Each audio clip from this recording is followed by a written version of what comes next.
យើងសរសេរជាស្វ័យគុណតែនេះបើសិនជាយើងកិលក្បៀសមកស្ដាំចំនួន3ដងយើងត្រូវសរសេរវាបានស្វ័យគុណដកសងមកវិញចំនួនដក3អូខេអញ្ចឹងយើងកិលមកកិលនៅពេលកិល0ពីមុខ2ហ្នឹងអត់យកទេអញ្ចឹងបាន21បាទហើយត្រូវគុណនឹង10ស្វ័យគុណប្រមាណអញ្ចឹងបើសិនជាយើងកិលមកស្ដាំហ្នឹងចំនួន3ដងឥឡូវយើងមើល 0.021 យើងកិលមកស្ដាំម្ដង1 2 3ដងណារួមផុតដល់បាន21អញ្ចឹងបង្កិលមកស្ដាំ3ដងអញ្ចឹងមានន័យថាស្វ័យគុណនឹងត្រូវដក3សងវិញ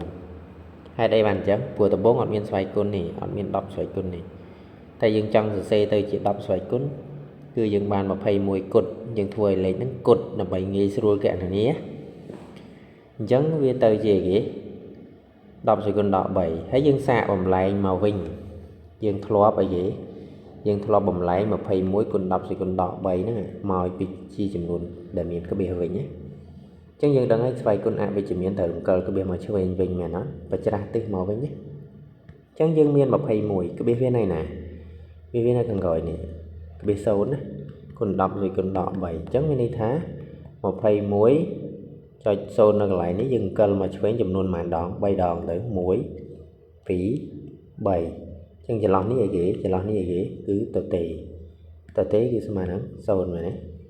បាទអញ្ចឹងយើងដាក់មក0.021នេះ 0.021 អូខេអញ្ចឹងកន្លែងហ្នឹងគឺគាត់ទៅច្រាស់ពីមុននេះឥឡូវអានេះក្រោយក្បៀសប៉ុន្មានខ្ទង់4ខ្ទង់អញ្ចឹង10សេគុណដក4តែម្ដងនេះក្រោយក្បៀសប៉ុន្មានខ្ទង់បាទ4ខ្ទង់ដែរយើងអាចសរសេរតម្លៃ12ណា12គុណ10សេគុណដក4ហូរហែអញ្ចឹងមកណា